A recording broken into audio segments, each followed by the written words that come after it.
When I got the call, they weren't even sure whether they were going to get us out right away, because at that point, all the airports into the New York, New Jersey area were shut down. Manhattan, the situation was more, they didn't have power. A lot of Manhattan lost power. On Staten Island, a lot of people lost their homes. Just, beach bungalows that were just completely wiped out. And then lost their jobs, and so they weren't making money or didn't have the finances to go anywhere else, so they had to go there and fill out all the paperwork with FEMA and wait for that assistance. So the people we worked with mostly were those who had lost their homes completely, and even some family members. We were told through our management team that Sandy, like Alabama and Katrina, was probably a 6 or a 7, which means it was above the normal scale that Red Cross uses. In this kind of disaster, basic utilities were not always available wherever you went. People don't realize that we're going into the same situation as the clients. No water, sometimes no shelter, very, very cold weather conditions, rain.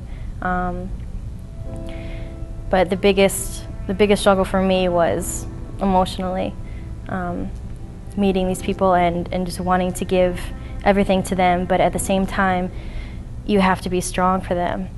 Part of the reason the clients were clients is because some of them did not know they were supposed to evacuate. They either didn't have their television on. She said, I didn't have my television on all weekend. By the time I saw it, all I had time to do was get my important papers and my credit cards and leave. So this mom was now left with caring for a severely disabled son with cerebral palsy. And we wanted to make sure she was doing okay and coping with all that was involved with trying to recover from Sandy. We found the house, and the house wasn't really severely affected because it was up in a little bit higher ground. And she shared with us that the night that Sandy had hit, she was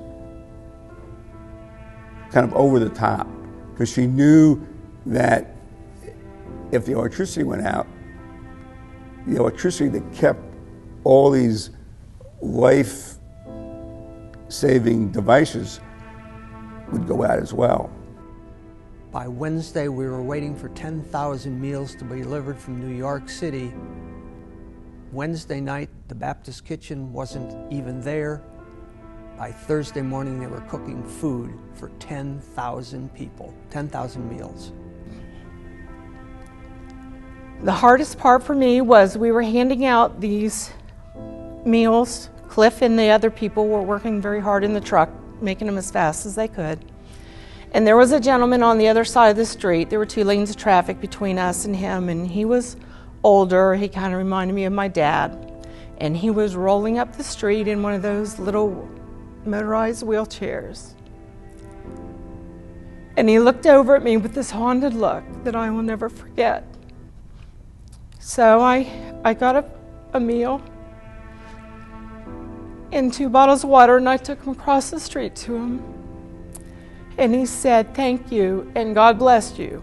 And as he rolled up the street, he started crying, and the tears were rolling down his face.